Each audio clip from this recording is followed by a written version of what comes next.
నమస్తే, this is శౌర్య. నందు scam. So ఇది అందరూ వినే ఉంటారు.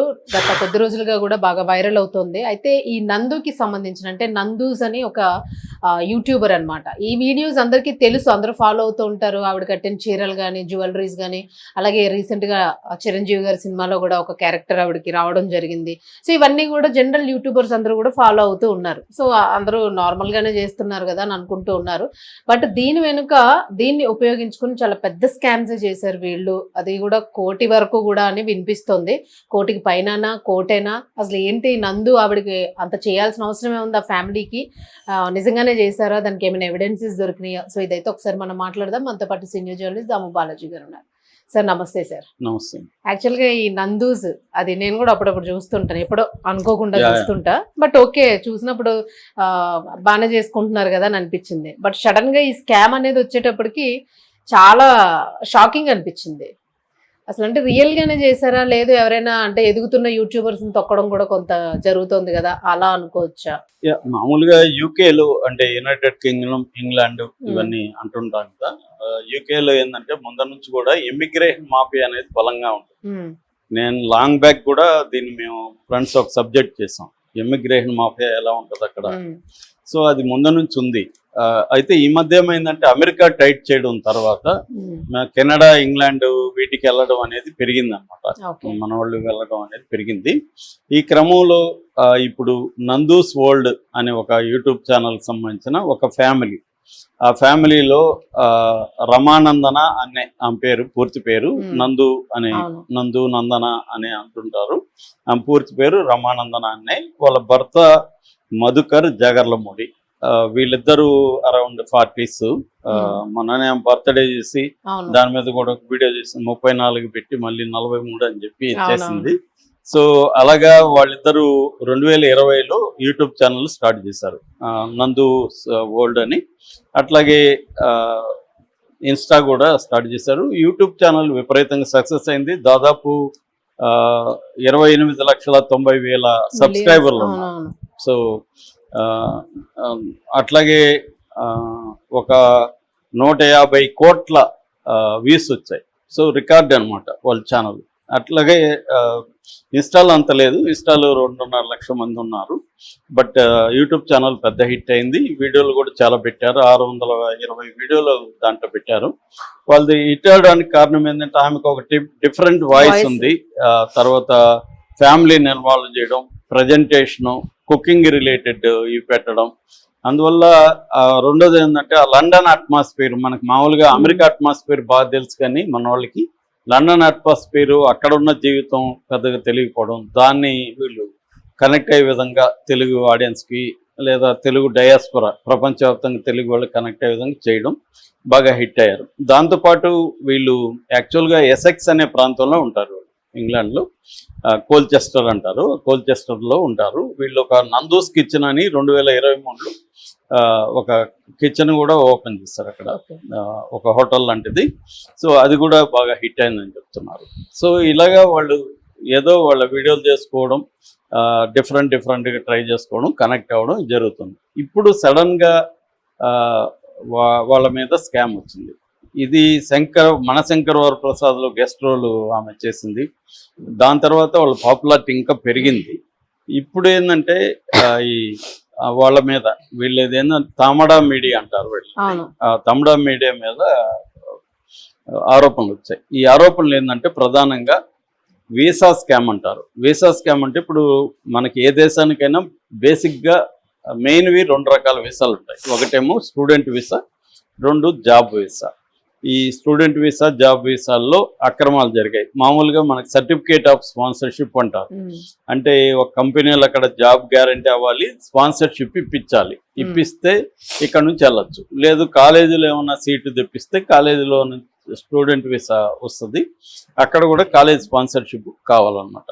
ఇది అక్కడున్న ఇమిగ్రేషన్ అధికారులతో కోఆర్డినేట్ చేసుకొని, ఆ కంపెనీతో కోఆర్డినేట్ చేసుకొని వెళ్ళాలి. దీనంతా ఇప్పించేదానికి వీళ్ళు దాదాపు ఒక 50 మంది దగ్గర 15 to 20 lakhs per head collect చేశారని, ఆ తర్వాత వాళ్ళకి జాబ్ రాలేదు, వీసా రాలేదు. ఆ తర్వాత వీళ్ళకి ఫోన్లు చేస్తే ఫోన్లు స్విచ్ ఆఫ్, వీళ్ళ నెంబర్లు బ్లాక్ చేసేసారు. ఇలాంటి వాతావరణంలో వీళ్ళు ఏం చేయాలో తెలియక వీళ్ళు కూడా ఓపెన్ అయిపోయి Hmm. వాళ్ళ మీద యూట్యూబ్ ఛానల్లో మాట్లాడడం, బ్యాంక్ అకౌంట్స్ అవన్నీ చూపించడం అవి చేశారు. సో దాంతో పెద్ద ఎత్తున వీళ్ళు స్కామ్ చేశారనేది మన తెలుగు మీడియాలో వచ్చింది. అయితే ఇప్పుడు డౌట్ ఏంటంటే వీళ్ళు ఎందుకు ప్రాపర్ ఛానల్స్ వెళ్ళలేదు? మామూలుగా ఇలాంటివి జరిగినప్పుడు ఇంగ్లాండ్లో ఈ ఈ వీసా ఫ్రాడ్కి సంబంధించి సపరేట్ ఇమిగ్రేషన్ ఇది ఉంటుంది. వాళ్ళకి మామూలుగా OISC అంటారు, అంటే ఆర్గనైజేషన్ ఆఫ్ ఇమిగ్రేషన్ సంబంధించిన కమిషనర్ ఉంటారు, ఇమిగ్రేషన్ సర్వీసెస్ కమిషనర్, OISC అంటే. సో దానికి కంప్లైంట్ ఇవ్వచ్చు, ఇలాగ మాకు జరిగింది అని చెప్పి. వీళ్ళు ఎక్కడెక్కడ వీళ్ళకున్న ఆధారాలు, ఎందుకంటే అవన్నీ కూడా ఆన్లైన్లో పంపించారు డబ్బులు కాబట్టి, బ్యాంక్ ట్రాన్సాక్షన్స్ అవన్నీ వీళ్ళ దగ్గర ఉన్నాయి, స్క్రీన్ షాట్లు అవన్నీ అక్కడ పెట్టచ్చు. లేదు ఇండియాలో కూడా సైబర్ కంప్లైంట్లు ఆన్లైన్లో ఇవ్వచ్చు, పోర్టల్లో. ఇక్కడ హైదరాబాద్ ఉంటే హైదరాబాద్ సైబర్ సెల్లో వెళ్ళి కంప్లైంట్లు ఇవ్వచ్చు. అంటే త్రూ ప్రాపర్ ఛానల్ వెళ్ళడం వల్ల ఖచ్చితంగా వాళ్ళ ఒకవేళ చేస్తుంటే వాళ్ళ మీద చర్యలు తీసుకుంటారు, FIR నమోదవుతుంది, అవన్నీ జరగాలి. అవన్నీ జరగలేదు. FIR నమోదైనట్టు ఎక్కడా లేదు. వీళ్ళు ఎందుకు టీవీలతో యూట్యూబ్ ఛానల్తో మాట్లాడడం వల్ల వీళ్ళకి ఏం న్యాయం జరుగుతుంది? ఎక్స్పోజ్ అవ్వచ్చు ఇష్యూ, కానీ లీగల్గా ఏం జరుగుతుంది? ఇప్పుడు మన ఛానల్లో 10 వీడియోలు చేసినంత మాత్రాన వాళ్ళ మీద లీగల్గా తీసుకోరు కదా. వీళ్ళు వెళ్ళి ప్రాపర్గా ఎందుకు ఇవ్వలేదు? లేదా ఒక స్కీమ్ ఉండాలి, ముందుగా వీళ్ళని ఎక్స్పోజ్ చేసి ఒక పెద్ద ఎత్తున ఇదైనాక అప్పుడు వెళ్ళి కంప్లైంట్ ఇస్తే వాళ్ళు కూడా పోలీసులు సీరియస్గా తీసుకుంటారు, లేకపోతే సీరియస్గా తీసుకోరు అనేది ఏమైనా ఇంటెన్షన్ ఉండాలి. సో ఏదేమైనా ఒక ప్రొసీజర్ వీళ్ళు ఫాలో అవుతున్నారా లేదా అనే అనుమానాలు అయితే వస్తున్నాయి. అంటే ఒక వెర్షన్ ఏంటంటే వీళ్ళకి ఎనిమీస్ కూడా ఉన్నారు. మామూలుగానే ఒక సామెత ఉంటుంది అమెరికన్ గ్యాంగ్స్టర్లో, డెంజల్ వాషింగ్టన్ చెప్తాడు, సక్సెస్ బ్రింగ్స్ ఎనిమీస్ అని. మనం ఏమి ఎవరిని అనాల్సి మళ్ళీ మనం సక్సెస్ అయితేనే మనకి ఎనిమీస్ తయారవుతారు. అలాగేమన్నా వీళ్ళకి, ఎందుకంటే ఇదే జంటలు చాలా జంటలు ఉన్నాయి, యూట్యూబ్ ఛానళ్ళు ఇవన్నీ నడిపే వాళ్ళు ఈ మధ్య బాగా పెరిగారు. వాళ్ళంత సక్సెస్ కల్లా వీళ్ళు అయ్యారు. సో ఆటోమేటిక్గా వాళ్ళకంటే మనం బాగా చేస్తున్నాం, మనం సక్సెస్ అవ్వట్లేదు, వాళ్ళు అవుతున్నారనే ఒక జలసీ ఉండే అవకాశం ఉంది. అలాగేమన్నా చేశారా? అలాగే చేసినప్పుడు వాళ్ళు ఎందుకు ఇంకా రిప్లై ఇవ్వలేదు?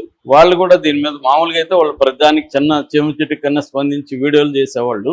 ఇంత పెద్ద ఎత్తున వచ్చినప్పుడు ఇది వచ్చి కూడా 3-4 రోజులు అయిపోయింది, ఎందుకు వాళ్ళు స్పందించట్లేదు?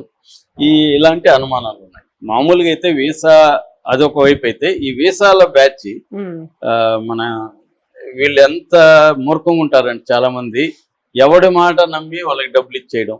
కనీసం వాళ్ళు అఫీషియల్గా సైట్ ఉంది, యూకేది ఇందాక నేను చెప్పిన immigration organization of immigration services commissioner site ఉంటుంది, గవర్నమెంట్ UK అని. దాంట్లో వెళ్ళి చెక్ చేసుకోవాలి, అంటే నిజంగానే ఈ కంపెనీ ఉందా, ఈ వీసాకి అప్లై చేశారా, ఇవన్నీ చూసుకోవాలి, స్పాన్సర్షిప్ సర్టిఫికేట్ ఉందా, ఇవన్నీ ఆ సైట్లో చూసుకోవాలి. అవేమీ కూడా చేయకుండా ఎవరినో గుడ్డిగా నమ్మి డబ్బులు ఇచ్చేసి ముందు వెళ్ళిపోదాం అనుకునే ఇది కనబడుతుంది. మామూలుగా ఇంతకుముందు మనకి గల్ఫ్ కంట్రీస్లో ఇట్లాంటి ఇష్యూలే ఉండేది, ఏజెంట్లు మోసం చేసేవాళ్ళు, ఇవన్నీ జరిగేవి. ఇప్పుడు అది తగ్గింది, ఎందుకంటే కొంత ట్రాన్స్పరెన్సీ పెరిగింది, ప్రాసెస్ చేంజ్ అయింది. ఇక్కడికి వచ్చేసరికి మాత్రం, ఎందుకంటే ఇప్పుడు ఒకటి మనకి లీగల్ ఇమిగ్రెంట్స్, ఇల్లీగల్ ఇమిగ్రెంట్స్ 2 కేటగిరీలు ఉంటాయి. ఈ ఇల్లీగల్ లీగల్ గా రాని వాళ్ళు ఏం చేస్తారంటే ఇల్లీగల్ గా ట్రై చేస్తారు. సో ఇక్కడ వీళ్ళల్లో కూడా ప్రాబ్లం ఉంటుంది. ఈ పరిస్థితిని ఆసరా చేసుకుని ఇలాంటి ముఠాలు తయారవుతాయి. కాబట్టి నువ్వు లీగల్ గా పోవాలనుకున్నప్పుడు ఇలాంటి ఇబ్బంది లేదు, అఫీషియల్ గానే అక్కడ కంపెనీలో జాబ్స్కి అప్లై చేయడం, తర్వాత వీసాకి అప్లై చేయడం, స్పాన్సర్షిప్ తెచ్చుకోవడం, ఇది ప్రాసెస్. ఇది వీళ్ళు చేయకుండా వీళ్ళు ఏం చేస్తారంటే, మనం అది చేస్తే మనకి జాబ్స్ రావు, మనం వెళ్ళలేమని అడ్డదారులు తొక్కడానికి వీళ్ళు ట్రై చేస్తారు. కరెక్ట్గా వాళ్ళు అదే క్యాష్ చేసుకుంటారు. ఇప్పుడు మేము మోసపోయినాం, మమ్మల్ని మోసం చేశారంటే అర్థం ఏంటి? మీ వైపు నుంచి కూడా తప్పు ఉంది కదా. సో ఇది ప్రాబ్లమ్స్ అనమాట, అంటే 2 వైపులు ఉంది. అందుకని ఈ మధ్యకాలంలో చూస్తే మనకి మా వీధిలో రాజభవన్ రోడ్లో ఎక్కడ చూసినా ఇవే ఉంటాయి. వీసా ఇవి విదేశాలకు పంపిస్తాం, కెనడాకి పంపిస్తాం, ఇవే కనబడతాయి. ఈ మధ్య అమెరికా తగ్గిపోయి కెనడా, UK ఇవి పెరిగాయి అనమాట, ఆస్ట్రేలియా, జర్మనీ ఇవి పెరిగాయి అనమాట. సో యూరప్ అలాగా. సో అందువల్ల వీళ్ళు నిజంగా చేశారా లేదనేది మనం నిర్ధారించలేము. కాకపోతే ఎక్కడ కూడా కంప్లైంట్ అయితే నమోదు కాలేదు, FIR నమోదు కాలేదు. కాబట్టి వీళ్ళు నెక్స్ట్ ఏమన్నా చేస్తారా బాధితులు అంటే ముందుగా దీన్ని లైమ్ లైట్లోకి తీసుకొచ్చి బాగా ప్రచారంలోకి తీసుకొచ్చి నాకు మళ్ళీ చేద్దాం అనుకున్నారా, లేదు కంప్లైంట్లు ఇచ్చి అవన్నీ కేసులు పెట్టడం వల్ల ఏమి లాభం లేదు, ప్రెజర్ చేస్తే ఇలాగా అంటే వాడిని బ్యాడ్ పాపులర్ చేస్తే మన డబ్బులు ఇచ్చేస్తారు అనేది కూడా ఉండొచ్చు. అంటే ప్రెజర్ చేయడం వల్ల ఏమవుతుంది, వాళ్ళకి నెగిటివ్ అయిపోతుంది. ఇన్ని రోజులు నిర్మించుకున్న వాళ్ళ ఒక గుడ్ విల్ కావచ్చు, లేకపోతే వాళ్ళ ఇదంతా కూడా ప్రాబ్లం అవుతుంది. దాంతో వాళ్ళు ఏం చేస్తారంటే, అరే బాబు మీరు సైలెంట్గా ఉండండి, మీ డబ్బులు ఇస్తాము, కొంత టైం ఏంటి అని ఏమన్నా